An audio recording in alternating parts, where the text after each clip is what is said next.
Good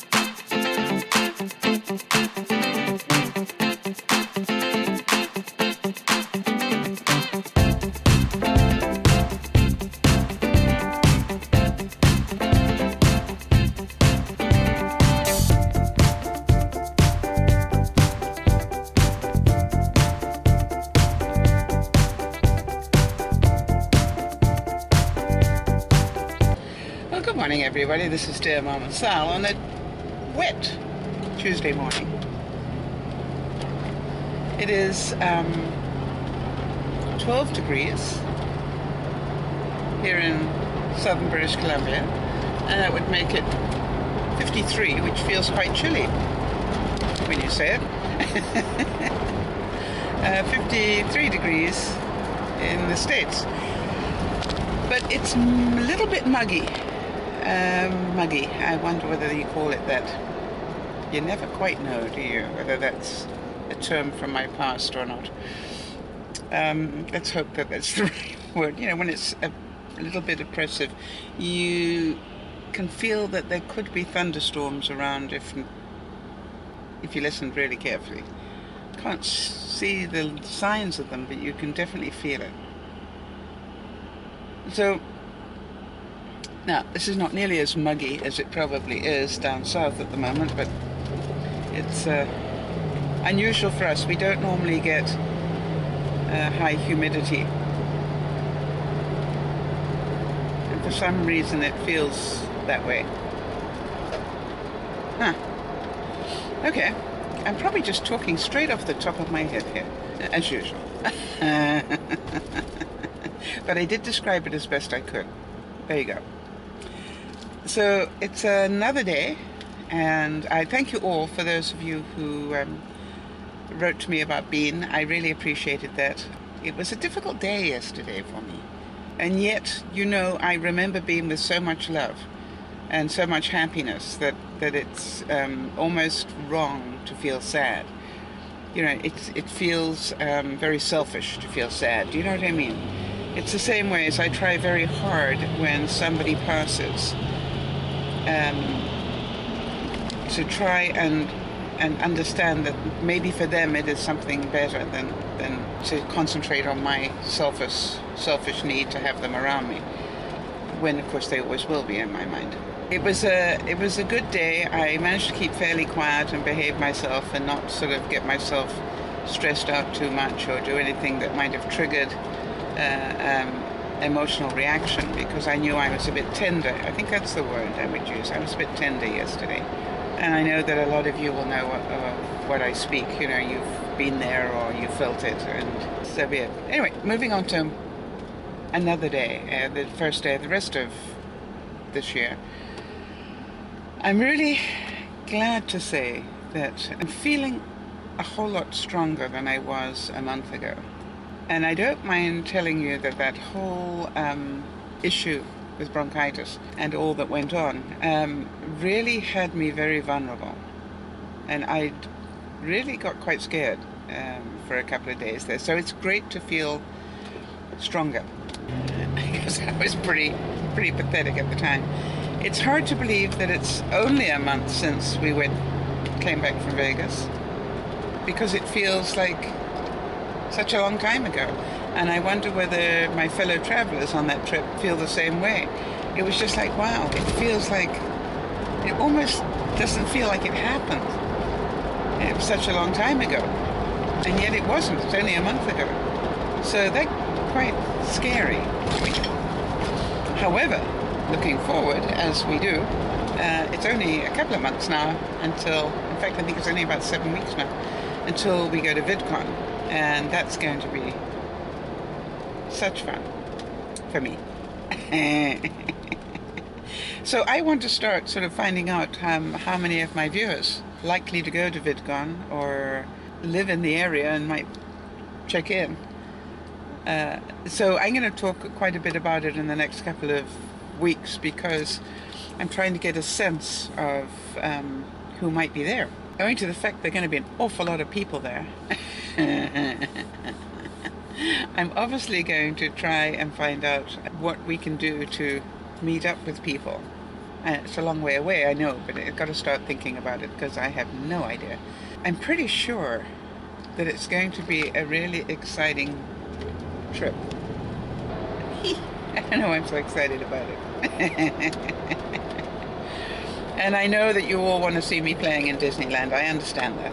And I am sure that Benji will make it a fun trip. You know, it's really amazing how that young man cares the way he does. And I don't know what I've ever done in my life to deserve the amount of love that he bestows upon me in various ways. But I'm just so grateful that he does. How's that? It's the same thing, you know, as I look at Dougie and the rest, you know, it really is amazing how kind they have been. You know, Cisco phoned me this week and we were chatting away, and, you know, I just go, gosh, I am so lucky for somebody who didn't produce children to have inherited them or have them adopt me during the years. Has been such a wonderful gift to me, because it has made me feel so loved in ways that I guess I would never have felt. And it's strange because, you know, we talk to the new parents out there, like Matthew and Christy and Jenny, Jen and the bear, and we sort of go, okay, fine, well, that's the end of sleep as you know it for the next 40 years, because you'll always be worrying about them. But, you know, I think that what I forgot about was that hopefully there will be great love.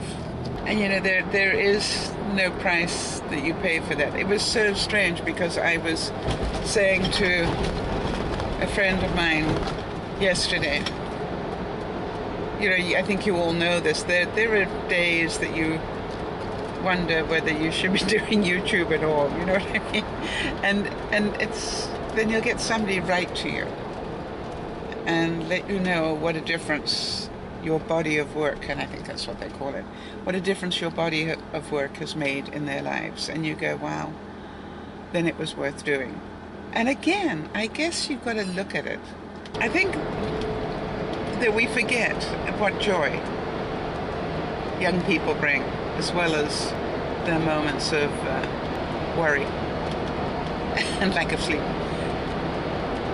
I was also talking to Benji about the fact I'm actually now looking forward to spending more time with Juliana, hopefully, because now she can communicate.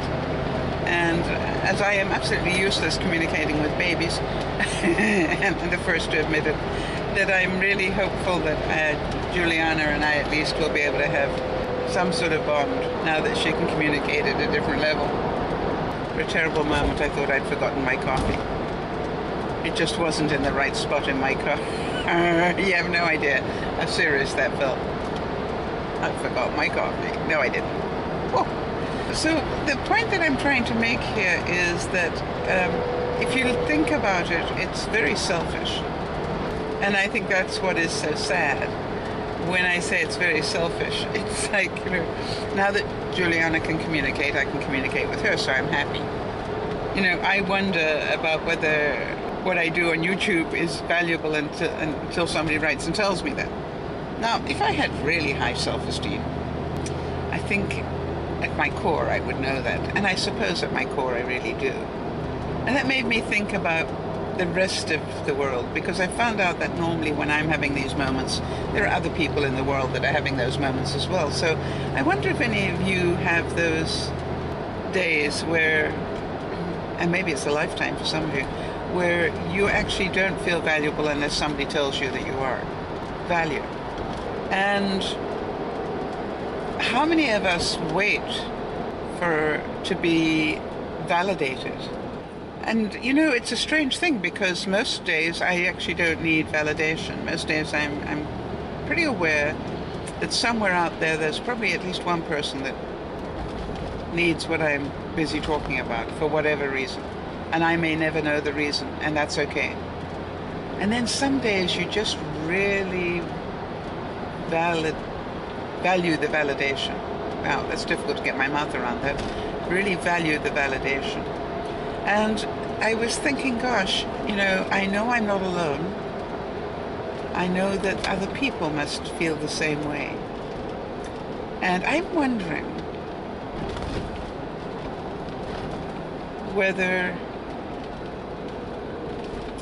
it is about all things. In other words, is it only certain areas? So if any of you know what I'm talking about, perhaps we could get some feedback as to what sort of validation do you appreciate?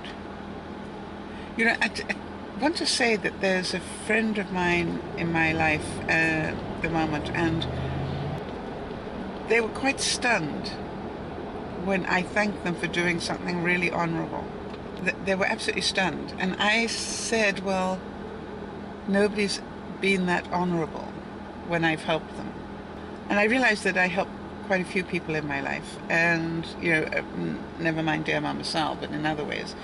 And the way that this person reacted was really very honorably within their means, if you like. And I was quite shocked by it. And the interesting thing was that they were equally shocked that I was shocked. How could I do less was the question. And I didn't want to tell them because I didn't want to give them ideas of some other experiences I'd had. So it was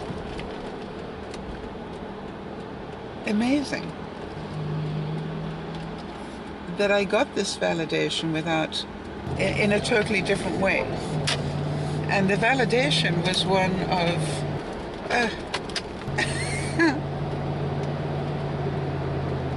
guy just pulling out of his driveway without bothering to check what traffic was in the road and where it was going. It was quite amazing. When you live on a major road, you would think that maybe checking left and right would be a good idea, especially left. Never mind. But he didn't.